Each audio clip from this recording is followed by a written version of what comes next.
กราบสวัสดีจ้าพ่อแม่พี่น้องปองปายสู่ขู่สุคนมื้อนี้พบกับช่องแม่ค้าผ้าเขาวคั่วอีสานมื้อนี้แม่ค้าผ้าเขาวคั่วอีสานจะพาพ่อแม่พี่น้องมาเฮ็ดน้ำจิ้มหมูกระทะหรือน้ำจิ้มชาบูนะคะ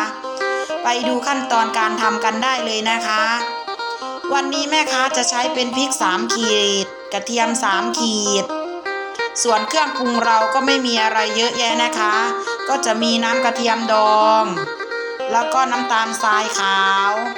แล้วก็เกลือแล้วก็น้ำจิ้มไก่แล้วก็ซอสพริกนะคะขาดไม่ได้ก็คืองาขาวตัวพระเอกเราก็คืองาขาวกับน้ำมันงานะคะไปดูขั้นตอนการทำกันได้เลยนะคะ